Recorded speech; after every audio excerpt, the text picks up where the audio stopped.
pessoal, estamos de volta. E agora, você que está nos vendo, participe da nossa página no Facebook, NGT Esporte. Entre lá, faça sua pergunta, dê sua sugestão. Faz que nem a Luísa Emanuele do Espírito Santo Vitória.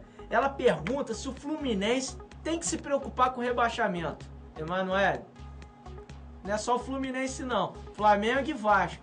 Os três têm que abrir seus olhos. Senão, vai acontecer de um carioca ser rebaixado.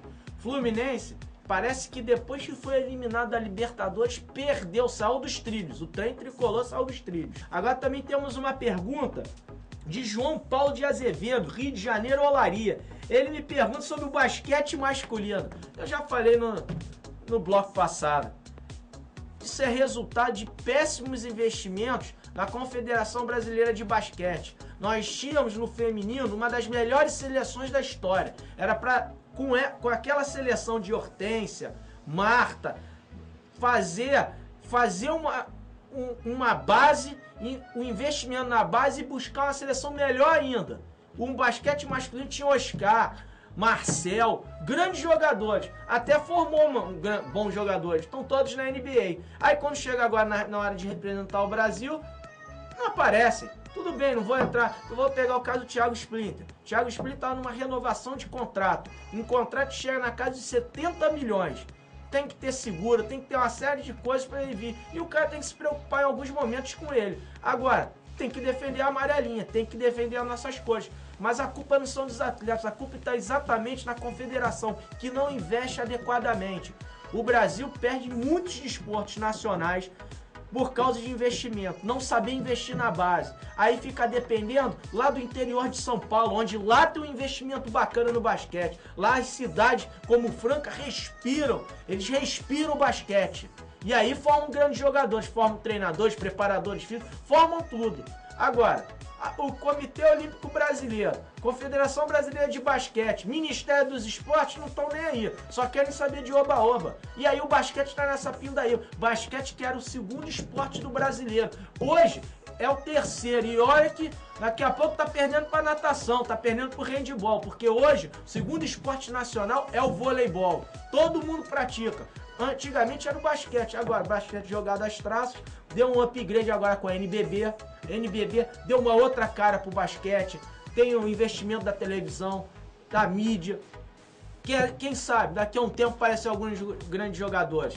Pessoal, continue você participando, faça sua pergunta.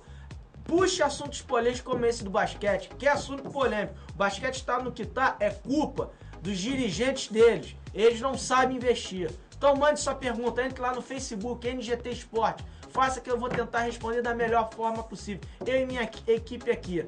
Mas galera, agora vamos falar de Copa do Brasil Sub-17. A primeira Copa do Brasil na categoria. Ela que era jogo de ida e jogo de volta. Grandes times como Fluminense, Vasco, Corinthians, Palmeiras, Santos, Bahia, Cruzeiro, Atlético Mineiro, Internacional, Grêmio, todos eles participando.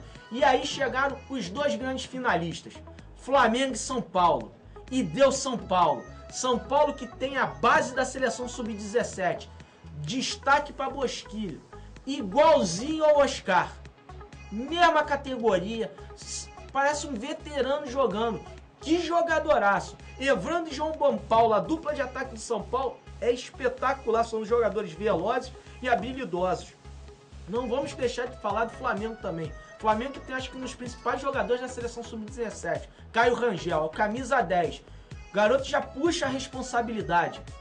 Quer dizer, são garotos que são jovens. Tem o jovem Lincoln, infelizmente falhou. Foi um jogo. O primeiro jogo foi 2-0 lá no Morumbi. E o Flamengo, no seu mando de campo, na decisão, jogou em Macaé. Infelizmente foi derrotado por 3-1. Mas foi um jogaço. Até os 20 minutos do segundo tempo, quando o Flamengo fez 1-0, o jogo estava aberto. Mas aí numa bobeira desse grande jogador, é um belo jogador esse Lincoln, joga na seleção sub-17 também. É outra coisa que a gente tem que falar, Flamengo e São Paulo não chegaram na final por pouco não. Chegaram na final porque tem jogadores de seleção de base, sempre ali, sendo convocados. Mas foi ótimo para o São Paulo, que conseguiu mais um título, mais um para sua vasta coleção. Flamengo, como os outros, ano que vem tem mais. A Copa do Brasil Sub-17 veio para ficar. Foi um campeonato muito bacana de se ver. Jovens valores aparecendo, é o futebol investindo na garotada.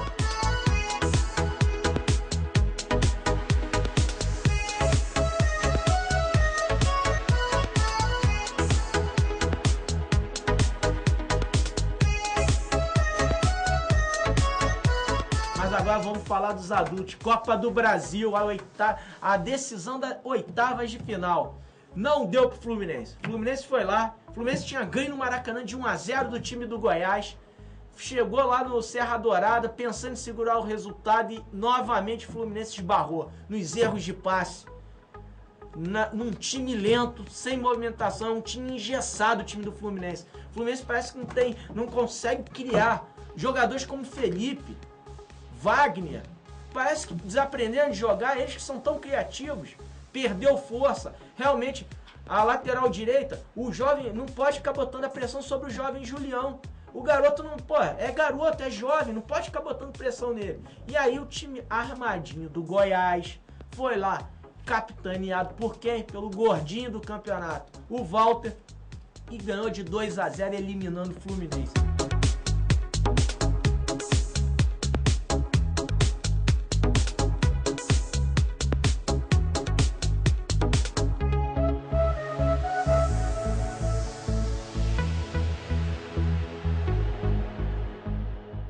Agora, galera, vamos falar do jogo do Vasco. Vasco que tomou logo um susto logo no início.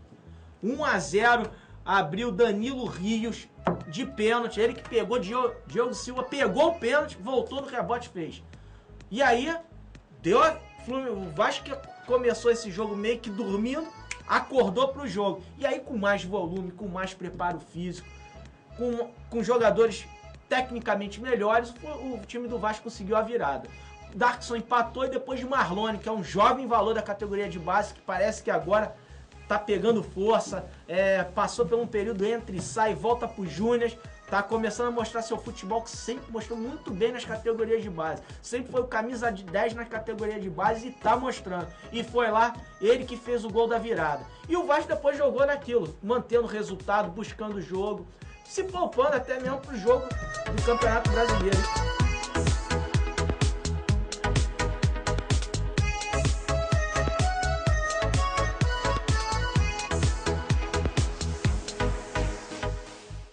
Agora o outro jogo esse que eu achei que poderia ter dado o Atlético Mineiro, e o Botafogo foi lá sem Vitinho, que foi vendido, e conseguiu um excelente resultado, empatou de 2-2, mas foi difícil.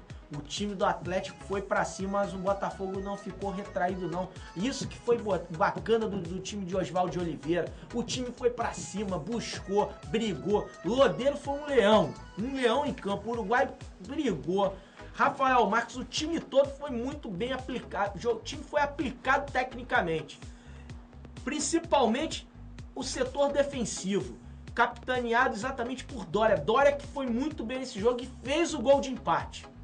Mas é aquilo, o time foi com vontade, determinado e muito bem treinado por Oswaldo de Oliveira. Tem um setor defensivo forte e tem uma chegada. O time joga em bloco, chega com muitos jogadores ao ataque. Não é com 1, 2, 3 gato pingado, não. Chega com 5, 6 jogadores. O time do Botafogo é sério candidato ao título da Copa do Brasil. No jogo de mata-mata, pode ir. Vamos ver.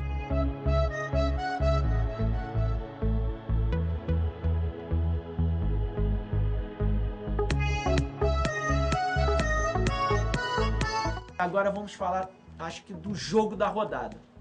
Jogo esse que o primeiro tempo não foi um jogo eletrizante no primeiro tempo. Até porque o time do Cruzeiro estava muito bem postado em campo, não deixava o Flamengo jogar. Flamengo que vem numa formação com Cáceres no meio do campo, Elias, que era dúvida até momentos antes do jogo, foi pro jogo.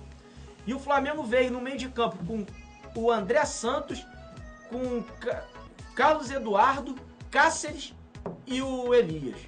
E aí aquele jogo, um jogo meio que complicado, o Flamengo tendo que buscar, o Flamengo indo na força, Luiz Antônio jogando de lateral, o Flamengo conseguindo fazer algumas jogadas ali, mas sem dar muito trabalho pro goleiro do Fábio do Cruzeiro. E quem assustou foi o time de Everton Ribeiro. Everton Ribeiro e Ricardo Goulart deram muito trabalho para o time do Flamengo. Everton Ribeiro é aqueles caras meio de campo, ele já tinha feito aquele belíssimo gol, é um jogador de meio de campo chato. E aí o time foi levando e terminou o primeiro tempo 0 a 0. Só que tem uma coisa, o Maracanã tava alucinante. A torcida do Flamengo impulsionou o Flamengo o tempo todo, gritou do primeiro ao último minuto. E aí no segundo tempo veio uma surpresa, o Flamengo veio com quem na lateral? Paulinho de lateral direito jogando com Rafinha.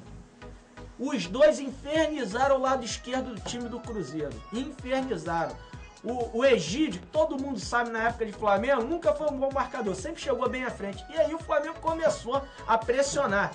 E aí, quando todo mundo imaginava que não ia dar, numa jogada, uma triangulação exatamente de Paulinho e Rafinha, cruzada na área e Elias, o Salvador, aos 43 do segundo tempo, faz o gol que leva o Flamengo para as quartas de final. Para um confronto contra um outro carioca. Flamengo e Botafogo vão se encontrar na quarta de final.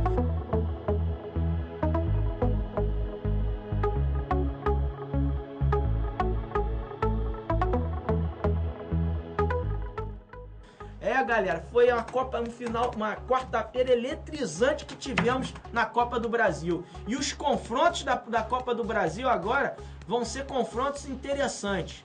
O time do Flamengo vai pegar o Botafogo, como eu falei, Goiás e Vasco, Internacional e Atlético Paranaense, Corinthians e Grêmio, outro grande clássico. É só agora, não tem mais jogo fácil. Para sair o campeão, vai ter que jogar muita bola. Pessoal, daqui a pouco estaremos de volta e vamos falar muito de campeonato brasileiro.